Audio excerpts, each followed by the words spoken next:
que veas lo que escuchas. Nuestros podcasts. Ateneo de Saberes, portadoras de registros sonoros.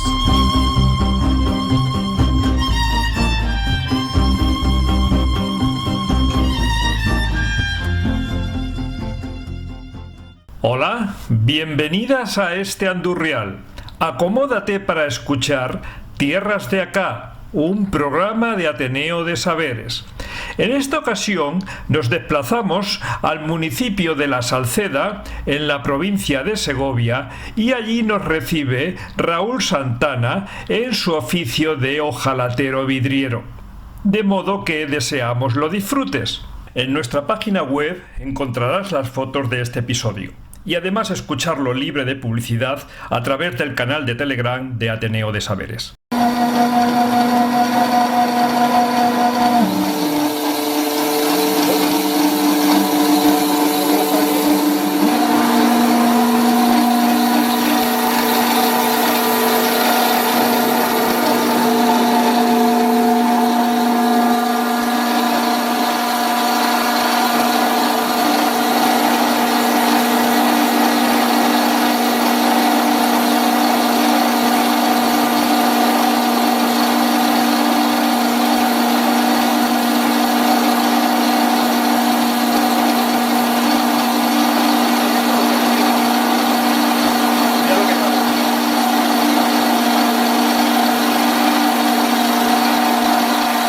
Porque es mayor cantidad de luz. Entonces, si yo la voy pasando por otro momento, digamos, del día, no se pierde la imagen, pero cambia. Cambia, sí. ¿Vemos? Va evolucionando totalmente y es la misma imagen que tenemos en su conjunto. El origen viene de Segovia, que yo soy natural de Segovia, pero vengo de un taller, el taller más antiguo que había de vidrieras o que se mantenía. Mi maestro era mi cuñado, entonces toda la evolución fue que cuando yo terminé mis estudios de bachiller y esto, pero en vez de hacer una carrera al uso, pues lo que hice fue entrar en el taller de chico, como entraba antiguamente, y eso, es una cosa que yo reivindico ahora, la forma de enseñanza que está fracasando todo lo que es los oficios. Eso mismo te quería preguntar. ¿A ti te produciría extrañamiento que alguien apareciese por la puerta y te dijese, quiero aprender el oficio? No me extrañaría, pero me gustaría. Otra cosa es, porque a mí la docencia me apasiona, o sea, es una cosa que siempre soy, yo creo, de los pocos vidrieros como tal, o ojalateros vidrieros, que es otra cosa que quiero reivindicar como tal, que me ha gustado enseñar el oficio. Porque luego después se dice, es que eres un artista o son artistas, lo que... No, primero hay que tener un oficio y luego los artistas se hacen posteriormente y son los menos, ¿no? En este caso. Vamos a suponer que aparece ese aprendiz aquí en tu taller. ¿Cuáles serían los fundamentos con los que tú empezarías a decirle, mira, esto es lo que de esto va? Sí, indudablemente tiene que haber una inquietud por parte de esa persona que quiera aprender, está claro, no es aquello de decir lo tengo fácil, es el recurso que esto, sino simplemente que verdaderamente le guste, o sea, que todo el tema, digamos, artístico, manual, o que lo tenga un poquito, que esté mentalizado para ello. Pero nadie nace gustándole algo. No, pero claro, si tú ya te mueves en unos sectores, por ejemplo, lo que a mí me pasó en las pequeñas ciudades, que además tienen un entorno histórico, artístico y tal, hay siempre una inquietud por lo bonito, por lo antiguo, por lo que siempre se ha considerado como algo especial, ¿no? Lamentablemente en la gran ciudad de Madrid o así, pues es más difícil que se encuentre, a no ser que vivas en el meollo de los trabajos que luego pues... Pero si tú lo estás viendo día a día, cuando vas paseando por las calles, cuando vas viendo ciertos negocios que ahora se están perdiendo por las crisis, por muchas cosas, pues entonces ya estás metido un poco ahí. Entonces cuando yo iba al colegio, iba a estudiar, cuando paseaba por las calles o iba andando hacia el colegio, el instituto, siempre había el zapatero, el ebanista, tal, que pasabas. Y luego había una tradición. Fue un poco anterior a la mía, antiguos talleres, pues resulta que cogían aprendices de una forma, siempre se ha oído a los padres, sobre todo en verano. ¿Qué hago con el chico? A ver si te lo llevas un poco para que no esté tirando cantos a perros, ¿no? Como se decía vulgarmente. ¿Y qué pasaba? Pues que chocaban, que era el vecino de al lado que tenía un taller de pintura, de carpintería, de lo que fuera, ¿no? Ya digo expresamente de vidrio tal. Y entonces es una cosa curiosa, había lo que hoy en Segovia es el Museo del Esteban Vicente, pero que en su día fue la Escuela de Artes y Oficios de Segovia. ¿Qué pasaba? Que todos los maestros que ya venían de una tradición importante en esos talleres, si el chico entraba allí de aprendiz, una de las cosas que era prioritaria es que fueran a la Escuela de Artes y Oficios a que estudiaran o aprendieran algo que se daba en esas escuelas. Y no eran escuelas regladas, no es aquello que yo me matriculo en un sitio tal.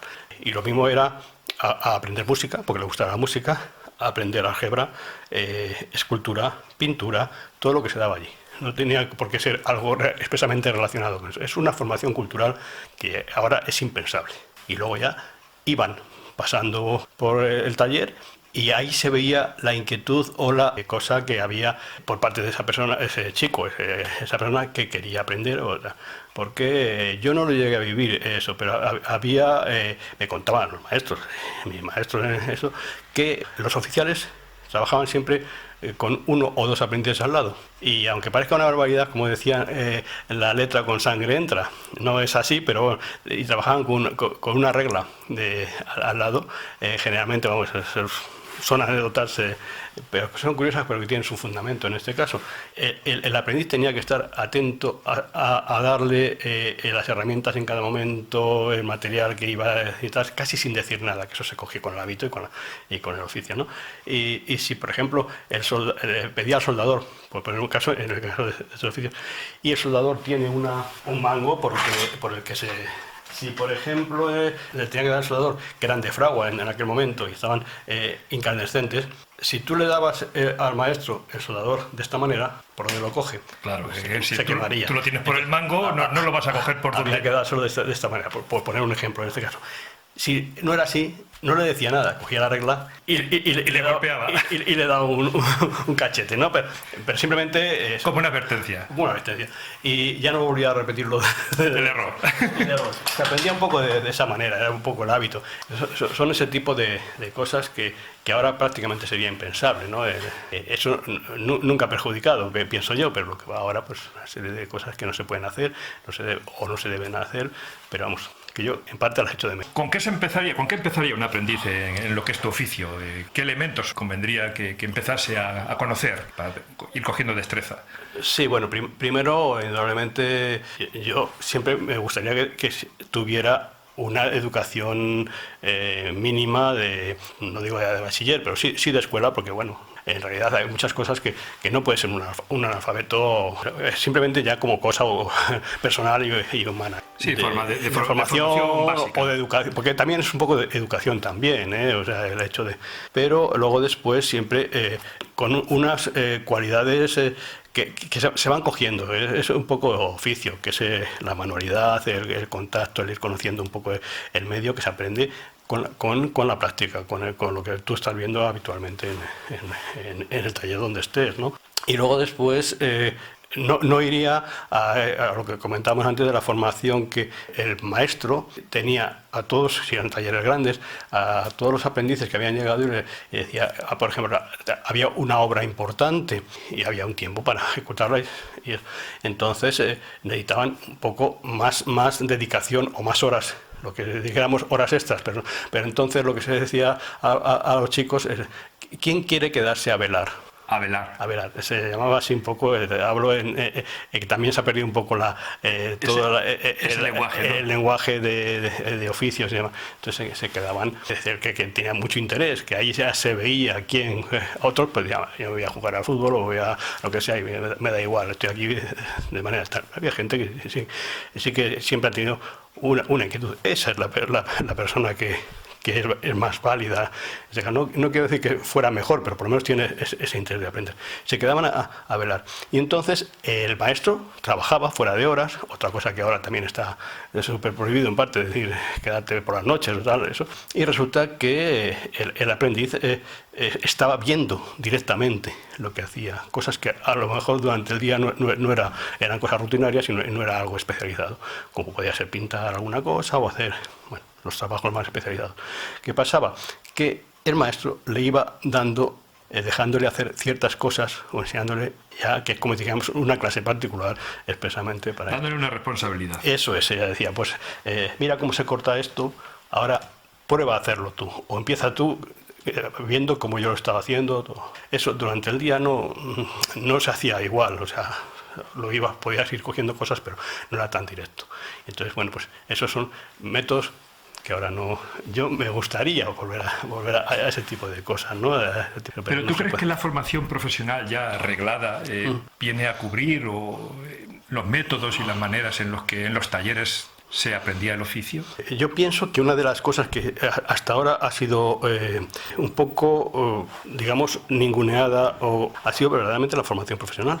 Las escuelas de formación profesional no se parece que es más superior las carreras o tal. Entonces siempre parecía que esa persona que no valía para estudiar como tal, hasta ahora, ese iba a formación profesional, cosa que ahora se está viendo que es todo lo contrario. Cualquiera que tenga un oficio en cualquier condición está por lo menos vive de ello o intenta o tiene más posibilidades. Sí. Entonces eso. Y luego después, ya digo, en ciertos talleres o eso, pues ya puedes llegar a eso, a ser un artista, pero claro, lleva una trayectoria de aprendizaje durante más tiempo y una serie de cosas. Sí.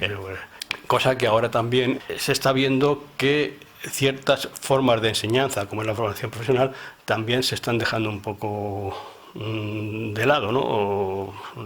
Yo creo que había que enfocarlo de otra manera. Mira, yo he sido profesor en diferentes escuelas taller, escuelas, y bueno, pues he sacado gente profesional y gente que está ahora ejerciendo. Es una cosa que ha venido a menos porque ahora nuestro trabajo está súper limitado y condicionado por la economía, ¿no?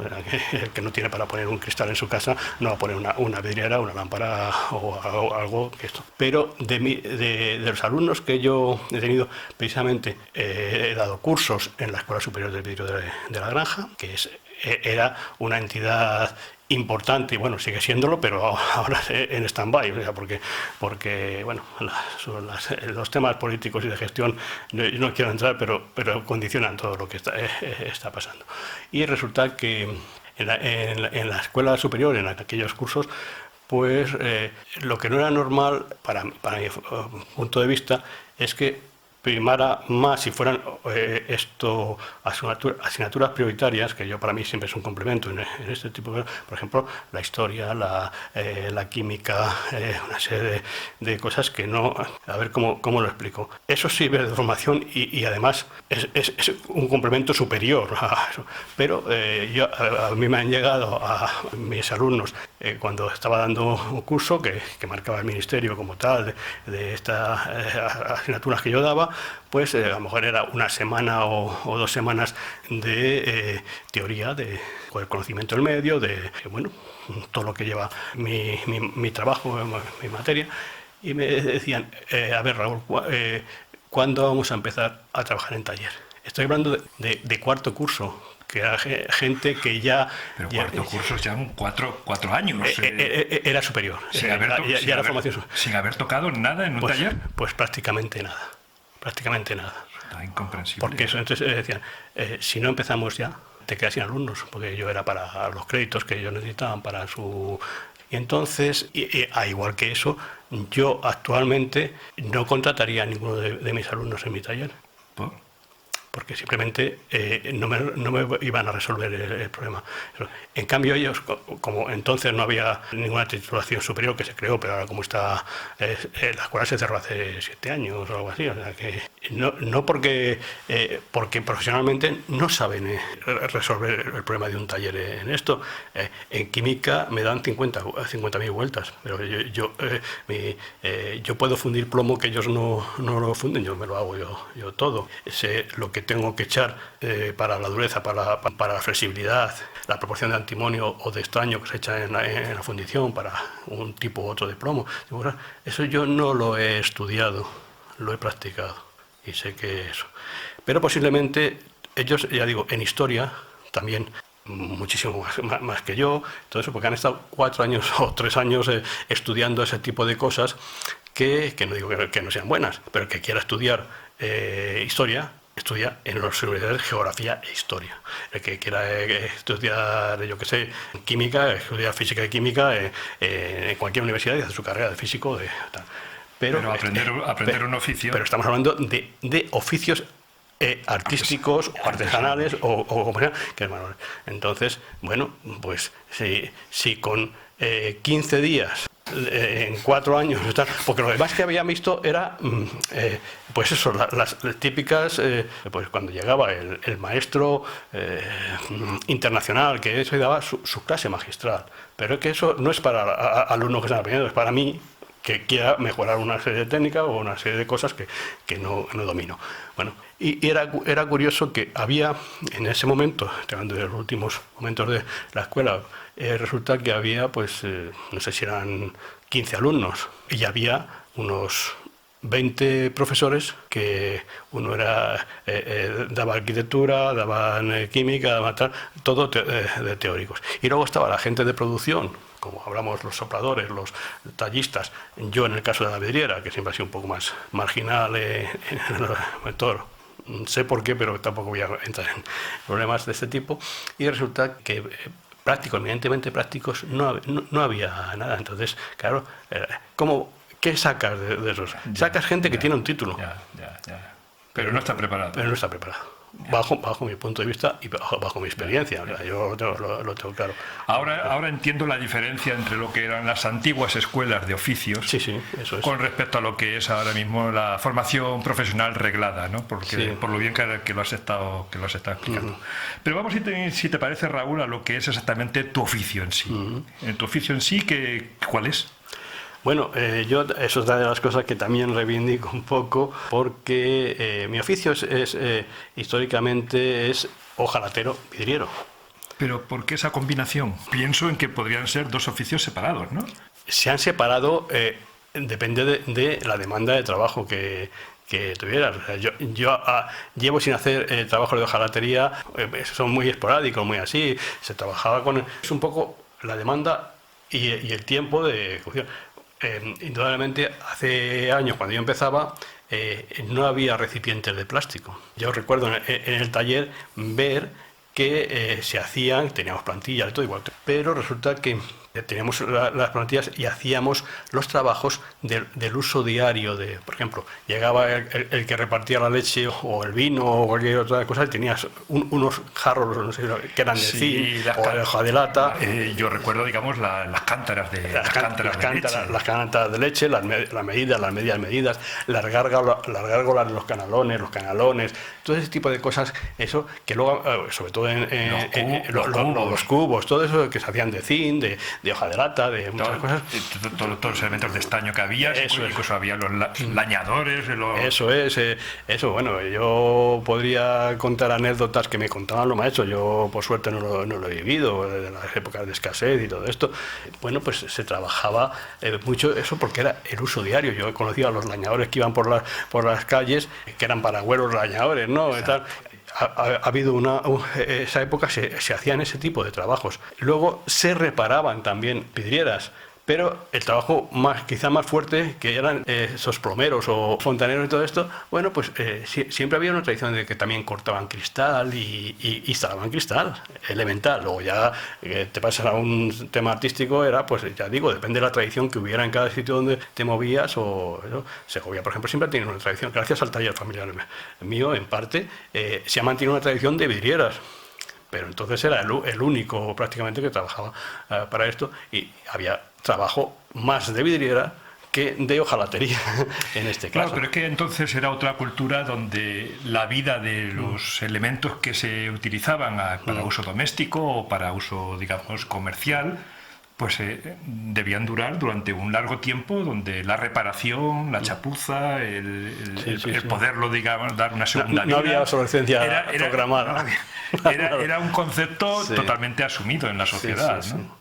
Entonces, de ahí venían pues, un poco como sucedáneos de los oficios originales, con este otro tipo de personas que iban ambulantes pueblo por pueblo, ¿no? Sí, eso es un poco ver un poco esa evolución. O sea, en la vidriera ha habido una serie de la vidriera, o el trabajo con el cristal decorativo en este caso, ha habido etapas y ha habido épocas en las que se ha perdido por completo todo el concepto de la vidriera.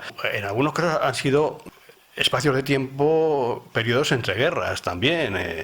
No se trabajaba este tipo de cosas porque siempre ha sido más o menos ornamental, no ha sido expresamente necesario, se ha cubierto con otro tipo de paramentos en las ventanas y tal. En los años, digamos, en la Alta Edad Media o cuando el prerrománico en muchos casos, lo primero que se empleaba para cerrar los vanos de las iglesias, los saeteros, porque no eran grandes espacios ventanales, pues se usaba donde había esa cercanía, pues alabastro para cubrir eso. Pero si no, eran lonas engrasadas que daban en el espacio, dejaban pasar la luz, pero no se veía a través de ello y evitaban el que pasara la intemperie o tal. Y luego después, bueno, cuando ya se empezó a conocer el cristal, un poco el trabajo con los colores, las uniones con plomo y tal, se fueron haciendo las grandes obras de las catedrales. Bueno, realmente fue la aparición del vidrio ya en la época romana, ¿no? Sí, no, e incluso antes. Lo que pasa que ya hecho para vidrio plano, no vidrio hueco, que es lo que hablamos, vamos a efecto de cubrir espacios ventanales y demás, pues resulta que bueno, fue un poco más avanzado en el tiempo. No había, aunque en Roma, en Egipto se ha conocido, pero no eran objetos decorativos, objetos de uso pequeños, frascos para esencias y ese tipo de cosas, pero no lo que es el trabajo grande de cubrir espacios, de ventanales y tal. Que de hecho, como también los tamaños que se fabricaban de vidrio plano eran pequeños, o sea, que eran tamaños de este tipo. Tú que eres tu oficio, digamos, el vidriero, es decir, ¿de dónde viene ese trabajo de hacer vidriera? Porque pues, la vidriera se resuelve el cubrir un hueco, ¿no? Pero a base de cristales pequeños, no es el concepto de ventana como ahora lo entendemos, ¿no? Claro, pero es que porque primero el vidrio se hacía a mano, o sea, igual que y las proporciones de tamaño de una hoja de cristal para poderlo trabajar de alguna manera eran ponle el tipo folio, o sea, el tamaño tal. ¿Cómo cubres un espacio de 2 metros, por poner una casualidad, 2 metros por 1, por poner un ejemplo? Pues a base de unirlo de alguna manera. Y lo unes con los perfiles de plomo. Porque una vidriera es un puzzle. Son piezas pequeñas, grandes y eso, pero siempre dependiendo de lo que tuvieras en ese momento, entonces luego se hacían. ¿Por qué el plomo? Porque había otros metales. Bueno, el plomo es, primero, ahora te lo enseño aquí. Es un material que es bastante maleable.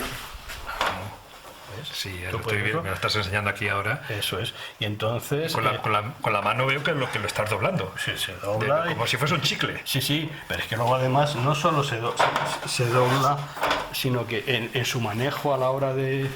Bueno, esto son herramientas que nos hacemos nosotros también para esto. Entonces, a la hora de cortarlo. De cortarlo. ¡Wow! Corta perfectamente. O sea, has cogido con una especie de espátula. Es un cuchillo de vidriero, pero vamos, que en este caso son hechos. Y lo has cortado con una espátula. Sí, eso es. Se corta perfectamente, es el cuchillo de corte, que es lo mismo. Hay una nomenclatura de todas las herramientas que se usan en el oficio, ¿no? Esto puede ser perfectamente un tajador, pero también sirve para otros como puede ser... Otros oficios, ¿no? Sí, otros oficios, pero vamos, expresamente son herramientas de vidriero. Luego hay para la unión de esto... Es de esta manera. Sí, lo que une dos piezas de vidrio, que es esta perfilería, digamos, de plomo. ¿De plomo? Sí.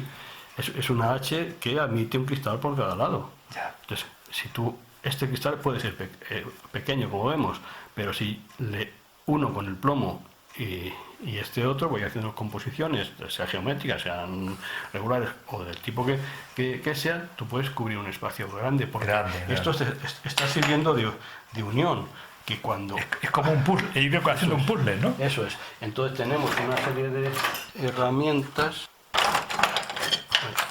En este caso, esto se llama tingle.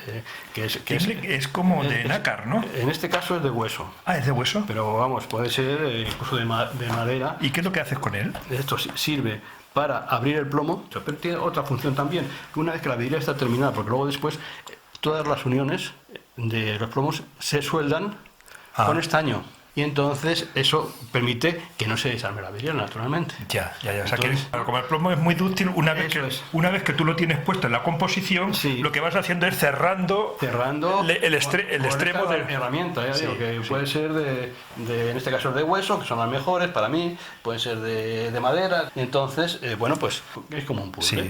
Entonces se va uniendo, o sea, cristal, plomo, así, haciendo la composición que tú tengas en el diseño, en el boceto, para cubrir ese espacio. Y de cristales como este, de 4 centímetros, puedes llegar con las uniones de la composición que hayas hecho en el dibujo, a cubrir una ventana de hasta de 4 metros, si llega el caso, ¿no? Hay sus técnicas, sus bases de unión. Antes había unas limitaciones que eran de medida, porque por ejemplo vemos en una iglesia o una catedral eran eso de 4 metros de altura o tal, pero los paneles no tienen más de 70 centímetros de cuadrado, vamos. Cada pieza de cristal. Cada pieza, que luego van unidas entre ellas por una estructura que es la ferramenta, que era de hierro fundido, generalmente, y se llaman chaveteros. Que el chavetero lo que hacía, en este caso, es dentro de los marcos que había de hierro, antiguamente se metían en la fábrica de la obra, de las ventanas, directamente, luego iban recibidos con cal. Son técnicas que hay que saber de oficios, que eso no se aprende en las escuelas, porque se recibía con cal, expresamente porque el cemento y el yeso come y corroe el plomo y el cristal, por su salitre que tiene. Entonces, son cosas que llevan un tiempo de aprendizaje. Claro, y de conocimiento, de haberte dado cuenta de los errores que provocas cuando introduces algo. Y entonces lo que decía eso, y los chaveteros, actualmente ya no, incluso se está llegando a hacer, yo he hecho vidrieras de 2 metros cuadrados a lo mejor de tamaño y tal, incluso se pueden meter dentro de vidrios cámara, hay grúas para poderlas colocar. Antes era un poco lo que tú podías manejar directamente. Pero como un vidriero, digamos, en su taller, imagínate que hubiese un hueco de ventana en un edificio histórico, pues yo qué sé, de 5x5, ¿no? Y que tuvieses que hacer una vidriera o un rosetón, ¿no? Sí. ¿Se trabajaba in situ o se trabajaba en el taller y se transportaba? Bueno, en origen se trabajaba in situ. Igual que montabas el taller allí en la propia iglesia. Es que prácticamente todos los oficios que han tenido una relación de las grandes obras, por ejemplo en este caso como las iglesias catedrales, es que como duraban años, muchos años, eran siglos en algunos casos, igual que los canteros, eran gremios que se trasladaban incluso aquí en Segovia, pues eran artistas de Flandes, que venían. Luego después, aparte de eso, se trabajaban. Entonces era como, no diríamos una especie de trabajo en esclavitud, porque eran maestros bastante reconocidos en su parte, vamos, los que eran los maestros de taller, pero prácticamente no contaba el tiempo, entre otras cosas, pues duraba lo que durara en este caso, sino la eficacia, la obra en sí, que estuviera bien hecha, y tenían cubiertas en su mayor parte, no ya que ganaran más o menos, sino tenían cubiertas todas sus necesidades, que era lo que se pretendía en aquel momento. Ahora, los maestros de cualquiera de los oficios se trasladaban incluso con sus familias y creaban sus gremios, sus zonas de barrios y lugares donde... O sea que la construcción de una iglesia catedral, por poner un ejemplo, en cualquier pueblo o ciudad, digamos, grande o pequeña, habría allí un tránsito de especialistas, de obreros, de uno y otro gremio tremendo, ¿no? Lo que se tendría que... Entonces, claro, los mecenas que había entonces, hablemos en Italia, los Medici, o todas, ¿por qué hay esas obras en esos sitios? Porque se rodeaban de los mejores artistas o artesanos o maestros de cada materia. Luego había los grandes, sobre todo el Renacimiento, un Miguel Ángel, un tal, pues que con ellos llevaban una cantidad, es como los asesores políticos en este momento, la cabeza visible es tal, pero luego tienen 200 o 50 asesores. Pues en esto pasaba, aprendices y todo este tipo de cosas. Raúl, me decías que las vidrieras históricamente... En parte se ha considerado como un arte menor. ¿Cómo con un arte menor? Un arte menor, te explico, porque si te das cuenta históricamente, en épocas en las que había maestros importantes o pintores, escultores y demás, en Renacimiento, eran músicos, eran pintores, eran escultores, eran inventores, de todo y de todo buenos, a que no tienen vidrieras, que se sepa. No. Y eso, en parte, o casi con seguridad, es porque si no conoces el medio y no conoces los hornos, no conoces el vidrio en sí, cómo se comporta, resulta que tú puedes ser un buen pintor de óleo, tabla, cualquier cosa, pero transmitirlo al vidrio es otra historia, porque la técnica es muy diferente. Entonces, si no controlas eso, tú puedes pintar sobre el vidrio, pero si no eres capaz de fijarlo y saber el resultado por la experimentación o por el oficio, no lo plasmas igual. Como una técnica parecida al esmaltado a la hora del resto. Exactamente igual. Porque entra el fuego, por un lado, los hornos, y luego la fijación, porque las grisallas que utilizamos, los pigmentos y los óxidos en su lugar, o el amarillo de plata, que es una evolución tremenda en la pintura del vidrio, pues resulta que se fija con temperatura. Y es como la cerámica en parte, pero un poco más complejo en el sentido que estamos trabajando con transparencias, no con colores planos. Y entonces eso es un vidrio de baja fusión, prácticamente se fija en el horno a 630 grados, 650, más o menos, y entonces no es el método directo que tú estás pintando y estás viendo lo que estás pintando y ya está. Entonces esto tiene esa complicación.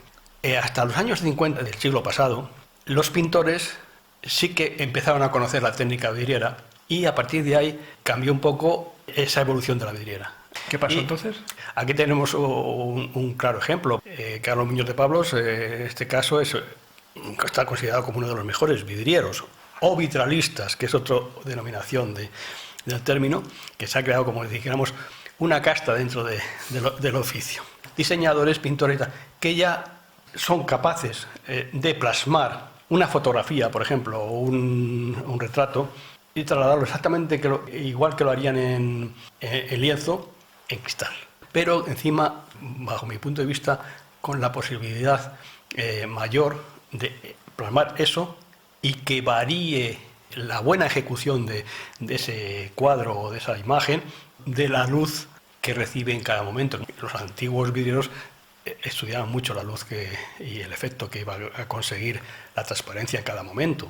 Porque luego después, si tú ves lo más corriente en una iglesia, en un sitio, durante el día se está viendo en todo su esplendor el color y por la noche se ve la misma figura o la misma vidriera, no se ve nada, se ve todo en negro. porque dependemos de la luz y la transparencia. Eso en la pintura, al uso del óleo o cualquier otra cosa, no se puede controlar como tal. Tú eso lo controlas perfectamente, pero el trabajo del vidrio siempre ha sido... Se ha ido de la mano de la luz. De la mano de la luz y de un poco lo que entonces era la alquimia, ¿no? Era el conocer ese tipo de... Eso ha creado un secretismo y digamos, hasta ahora la gente moría con sus secretos. Ya. Y que esa colaboración en otros oficios, o yo creo que en otros países, de transmitir eso que habías conseguido, pues aquí no sé, por lo menos hasta ahora no se está dando. Ya. Y en parte eso crea un desconocimiento, sobre todo por el genérico de la gente, ¿no? Si tú estás metido en un tema que depende del acristalamiento o algo así, bueno, a lo mejor sí que entras en ese tipo de conocimiento, pero si no hay un desconocimiento del por qué y en qué épocas y qué técnicas se han empleado. Raúl, estoy viendo aquí que tienes en la ventana una imagen de una vidriera de... Sí, es una pieza de una vidriera de una crucifixión de la casa o la firma Maumellán. Es precioso, sí. Es una composición artística que es muy difícil Es una mínima parte, y eso, el proceso de pintura es aparte de que eran unos verdaderos maestros, eran impresionantes cómo trabajaban la pintura sobre vidrio. Aquí se ve no solo la ejecución técnica en el sentido de que transmite el dolor y la imagen en su composición, sino que además cómo está trabajado, lleva como en una sola cocción, porque ellos hacían solo una sola cocción, pero tienen como 5 fases de pintura: el perfilado, un sombreado y sacado de volúmenes, una aguada por la parte posterior, todo eso con unos secados previos de que llevan mucho tiempo, y luego después aparte el pelo rubio es la técnica del amarillo de plata, que se hace con nitratos de plata, y es una técnica muy bonita pero muy compleja de aplicar. Se aplica siempre por la parte trasera porque reacciona con el proceso con las grisallas y entonces se deteriora, y hay que tener mucho cuidado, incluso hasta en la posición en el horno tiene que ir siempre hacia la parte de arriba, con los riesgos que puede ocasionar a otras piezas de cristal si están en el mismo horno, porque se proyecta incluso el color del amarillo. Son técnicas muy complejas. Sí, lo que veo es que no solamente es la ejecución como tal vidriera, sino todo lo que es la labor de pintura, ¿no? Debían ser, bueno, no solamente maestros en las técnicas del vidrio, sino grandes pintores. Sí. La expresión que tiene ese rostro es un realismo. Sí. Esta es una fracción mínima, aunque es la parte que digamos principal porque es una crucifixión, pero claro, en todo hay que ver el cuerpo del Cristo, en el que se ven todos sus músculos en tensión, como cualquier ejecución de un cuadro, digamos, de un Velázquez o cualquiera de los pintores importantes. Ese tío, lo que pasa que con la dificultad añadida de que va sobre el cristal en estos casos, que tiene una técnica diferente, porque luego se ha de ver con los diferentes momentos de la luz. Exacto. Eso es otra cosa que también le da una calidad especial o una diferencia sobre la pintura plana. Probablemente el rostro cambia, la imagen cambia. Sí. Todo tiene una evolución, y bueno, si viéramos incluso la parte alta del último panel, el superior, es un arco apuntado, todo lleno de cornucopias, de falsas arquitecturas y de querubines o angelotes y escudos religiosos, que es algo espectacular, con trabajos aparte, no solo de pintura, sino trabajos de ácido que empleaban o empleamos cuando si sale algún trabajo de eso, el ácido fluorhídrico, que tiene la capacidad de comerse hasta el cristal. Entonces hay que trabajarlo con unos cuidados y unas protecciones tremendas, pero que se consiguen unos efectos espectaculares. ¿Tú crees que podría haber algún vidriero que fuese capaz de alcanzar este grado de ejecución? Sí, lo sé. ¿Sí los hay? Sí, sí, yo conozco algunos, indudablemente, sin ir más lejos, el caso de en Segovia, Carlos Muñoz de Pablos es capaz de... Maestro de maestros. Sí, indudablemente, y ahora sus hijos también están trabajando, vamos, en la misma empresa y creo que son capaces de hacer esto y más. Y luego después, pues internacionalmente, pues George Caen, Sante Pizol, son firmas o nombres importantes dentro del mundo de la vidriera actual, pero vamos, no hay tantos. Raúl, pensando, digamos, en tu profesión, en tu oficio, bueno, ya no es el gremio, ¿no?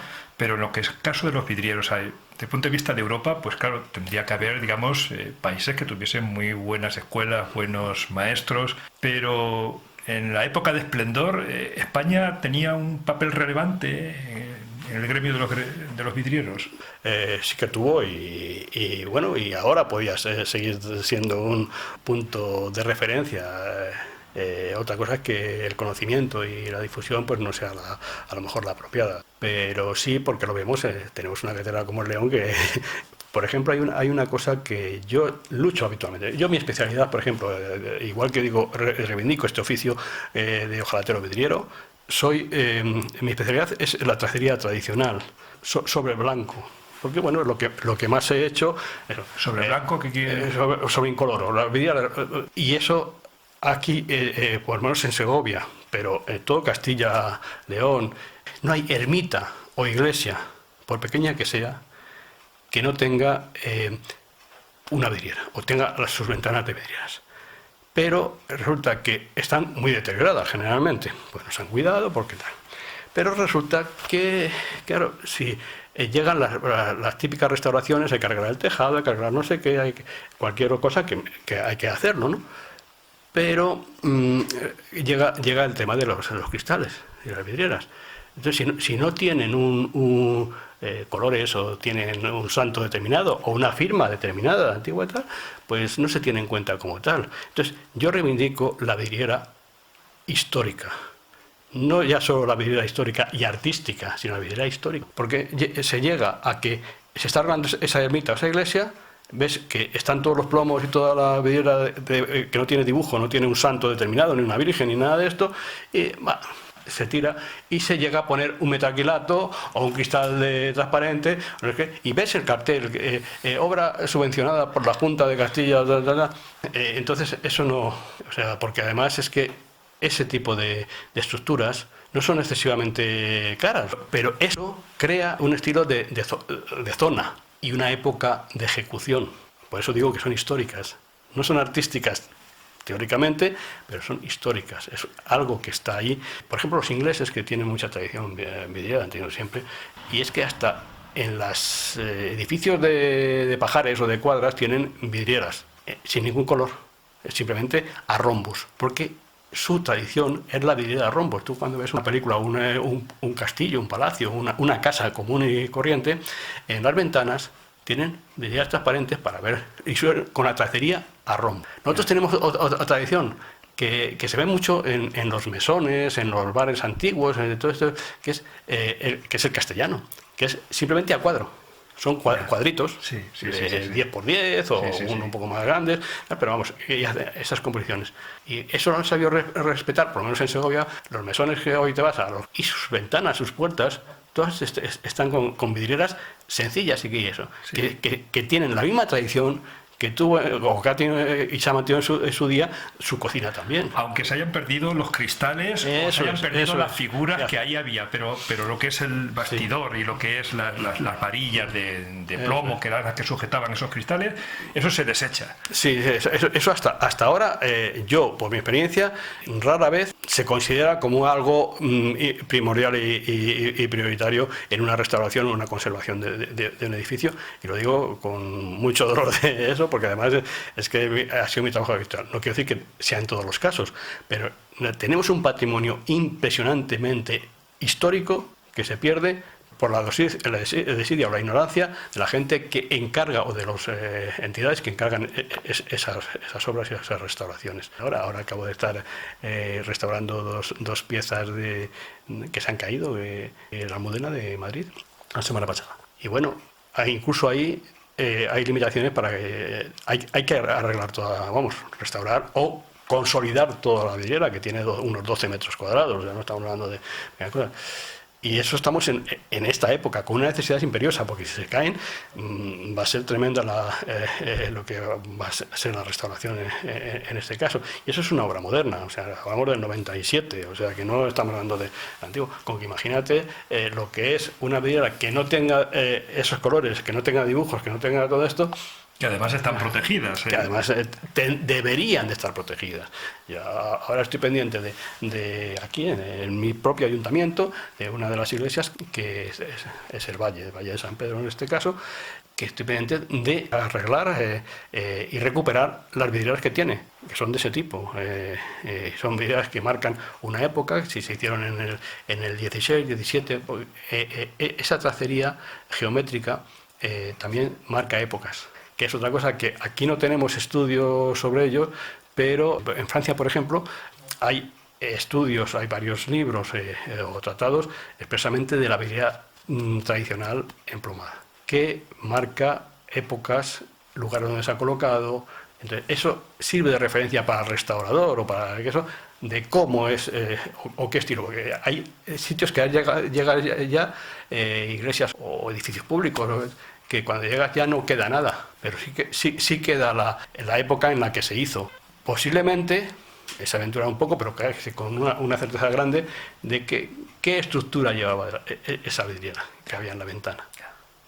Simplemente por la época marcado. Por ejemplo, una vidriera tradicional del siglo XVI, el cuadro rodeado con hexágonos, posiblemente, si no era solo a cuadros o solo a rombos, llevaba igual que en Alemania o en el centro de Europa, la tradición son estructuras de nido de abeja. Bueno, pues eso lamentablemente se está perdiendo, porque ahora hablamos de la desgracia que ha pasado en Notre Dame. Hay que restaurarlo, habrá muchísimos presupuestos. Imaginemos que pasa eso en León. ¿Y quién restaura todo o quién recoge todo eso que estoy hablando de la vidriera blanca? Esto que estás diciendo, Raúl, es muy importante. Me hace pensar que tú como vidriero deberías saber lo que hay al respecto, de si hay, de alguna manera en España, por el patrimonio que tenemos, algún organismo que tenga un registro que se encargue de la preservación, de la restauración, del inmenso patrimonio de vidrieras que todavía, digamos, seguimos teniendo en este país. No sé, estoy pensando en la Real Fábrica de Vidrio. No sé si sería quizás el sitio. Pero bueno, te pregunto a ti, ¿qué hay al respecto? Yo no lo conozco. No lo conozco como tal. Porque además hay una cosa que es, a lo mejor es un poco, a lo mejor solo pasa en España, pero vamos, por lo que yo he hablado con maestros importantes, vamos, muy conocidos en algunos seminarios, en alguna colaboración, en alguna cosa, y yo, por ejemplo, sí que, como te comentaba antes, yo enseño todo lo que sé, o sea, lo que soy, no me preocupa, pero siempre ha habido como una especie de cerramiento de los maestros vidrieros o de la gente a no enseñar, a no tal, como una cosa tal, y a no colaborar con otros, porque aquello de el trabajo es solo para mí, ese tipo de cosas así un poco, lo digo a título personal, yo sé que puedo crearme antipatía o alguna cosa de esa, pero es así. Entonces ahora se ha hecho una asociación que se llama Arcove, que es de restauradores de bienes patrimoniales, vamos, de vidrieros expresamente, y en un seminario que tuvimos de restauración, sobre todo y más que nada de criterios, que se hizo en Nájera. Uno de los ponentes era Fernando Cortés Pizano, que hoy por hoy es uno de los restauradores que trabaja en la Catedral de Canterbury en Inglaterra. Y a raíz de eso se propuso el hacer una asociación expresamente de vidrieros, restauradores, para precisamente hacer esto que estamos hablando, es crear una comunicación entre los vidrieros que quieran pertenecer a esta asociación. Pensando, en primer lugar, en un registro y documentación de lo que es el patrimonio. Sí. Se fundó, yo creo que hace, no sé, entre 2 y 3 años. Hemos empezado por ahí. Si pudiésemos hacer un mapa en España de cuántos maestros vidrieros al día de hoy quedan? ¿Se pueden contar? Bueno, sí, se podrían contar. Hablamos de maestros vidrieros referentes. Pero se podrían contar casi con las dos manos con las manos los dedos de las manos, vamos. Lo que es en Castilla y León, casi seguro que no. Luego ya Cataluña siempre tiene una tradición importante. Incluso por edad y una serie de cosas están falleciendo también maestros en León, como el caso de Zurdo. Luego después en Madrid pues Alberto López Grueso ya también cerró hace ya tiempo.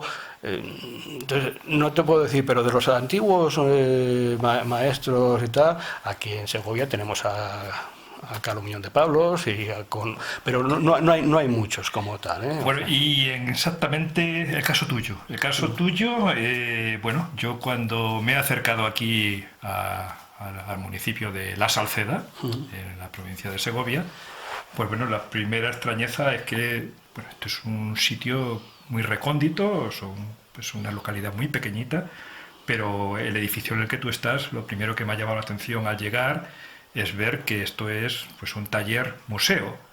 ¿En qué momento de tu vida estás? ¿Qué edad es la que tienes ahora? Yo ahora tengo 65 años, para cumplir 66. O sea, ya, ¿Tu nombre, ¿y tu nombre es? José Raúl Santana Herranz. Este año me jubilé, hice la jubilación, pero he hecho una jubilación activa. Pero lo que sí que quiero es seguir, mientras pueda, dando clases, transmitiendo lo que yo sé, si puedo hacerlo, y al mismo tiempo continuar con mi trayectoria profesional. Vamos, claro, lo que pasa, Raúl, La Salceda es un sitio bastante a trasmano, ¿no? Sí. ¿Cuáles son las expectativas? ¿Cómo tú lo ves? Sí, pues bueno, eso yo lo veo difícil, por un lado, y ya digo que no por mi voluntad. Yo no tengo, como te he comentado antes, no tengo hijos, entonces no me importa en absoluto el transmitir lo que yo sé y lo que yo tengo. Incluso no solo transmitirlo, sino aportar.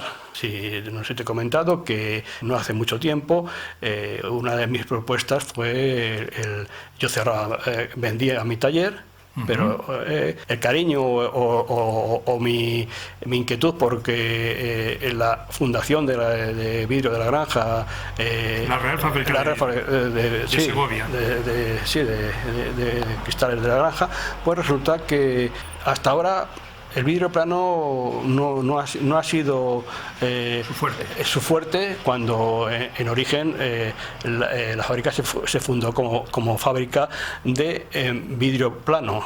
Se hacían los grandes espejos, se hacían cosas que hasta ahora no se habían hecho en ningún sitio del mundo, ¿no? Pero no sé por qué exactamente. Que hay un ofrecimiento por parte tuyo a la hora de, bueno, buscar reforzar esa parte de lo que es el vidrio plano por la tradición que realmente tiene la Real Fábrica, ¿no? Sí.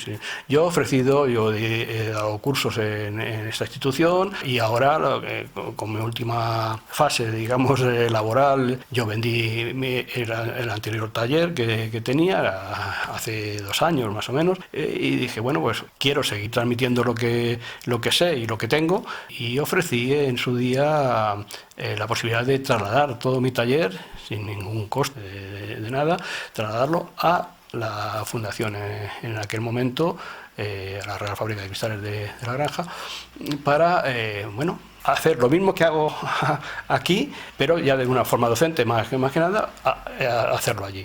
Yo lo que traslado, en parte, toda una serie, no hay grandes maquinarias porque el trabajo no es casi todo manual, pero sí lo que tengo es de histórico, ¿no? Y luego después la experiencia, que puede ser mayor o menor, pero es la mía. O sea, que en este sentido es lo que yo quiero transmitir, y si no hay otros vidrieros, otra gente que aporte esto, bueno, yo lo quería aportar. No sé si se ha tenido en cuenta o se va a tener en cuenta, pero ese fue mi ofrecimiento, indudablemente. Si yo aporto una instalación de taller, una experiencia, sí que me gustaría seguir, por lo menos, trabajando directamente al público, enseñando o lo que sea, como un complemento más a lo que debería haber sido hasta ahora en la Real Fábrica de Cristales, en este caso. Pero bueno, eso está ahí y mi ofrecimiento sigue estando ahí. O sea que no bueno, puedo... pues si te parece, lo vamos a dejar aquí con este ofrecimiento y esta propuesta. Y bueno, pues ojalá haya una sensibilidad en este país pues por lo que es todo el tema de registro, documentación, preservación, restauración de todo lo que es un patrimonio histórico en torno a las vidrieras. Así que te quiero agradecer mucho el tiempo que hemos estado aquí hablando. Ha sido muy didáctico todo lo que eso espero. has estado hasta contando. Sí. Y esperamos que la gente pues, bueno, disfrute de este saber y de lo que ha sido un oficio con toda una larga trayectoria como lo que has tenido. De nuevo, muchas gracias, Raúl, por estar. Qué temblor, qué rumor telúrico, se dijo el rústico. Cuando yo patapum, chispum, patapum, ahí va, y a sus pies catacrac, se abrió la brecha digital. Oh, qué horror, soy precibernético, cuasi jurásico.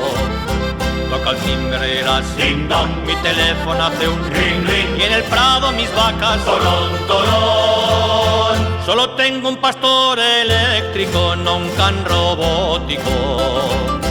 Chavalines, salgo a cazar sin satélites ni radar y aún añoro aquel teleclub. Jodida red social. Para salvar esa brecha fatal nos prometió el diputado provincial que al ser arquitecto de fama mundial un piazo puente le van a encargar.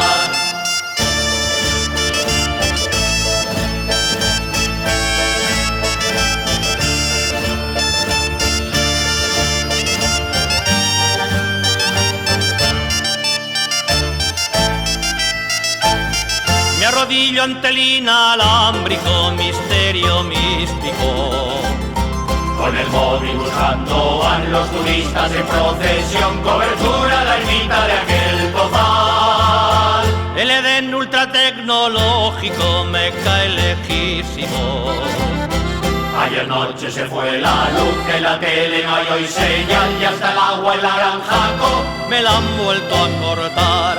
ven a probar la experiencia rural, pulsa el botón con audaz convicción, gira el dial Y no olvides rezar.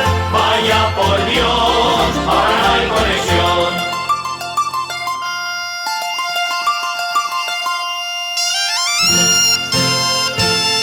Ese mando a distancia es práctico, aunque enigmático. Ya no encuentro ningún canal, no he tocado ningún botón, me la puede pagar resintonizar. O lo ha escrito algún informático, o esto es sánscrito. Y ahora que salir o guardar, quiere sin no guardar salir. Le pregunto al zagal, adiós, ya le he dado a borrar. Ya en la tele voy a hablar a un señor de proteger bien el ordenador. Le hizo a ganchillo un tapete chillón. Abuela, no hay antivirus mejor. Más que una brecha, un profundo cañón, un desgarro en la red virtual, la oscuridad o el fulgor del neón. ¿De qué lado estás tú? ¿De qué sombra se queda sin luz? O el que nunca el farol va a apagar. Tanto trámite telepático me trae cardíaco. Cataclín, cataclán, La paz cataclín, cataclón. llegó. No sé si es burro, burra, ese burro fa. Internet del barato y rápido, puro el político. Tararí, tararí, Por fin tarará, tarará. ya va, Tururú, patú. ya se ha vuelto a colgar. Despoblación, no hay un viejo cantar. Quien vive aquí sabe bien de qué va. Las brechas que hay entre campo y ciudad, con qué programa las piensan cerrar.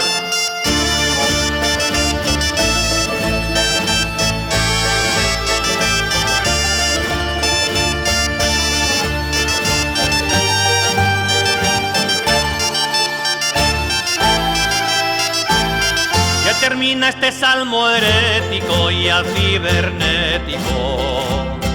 Que no apague nadie por ti, reiniciar, volver y seguir, sin dudar ni retar, vivir.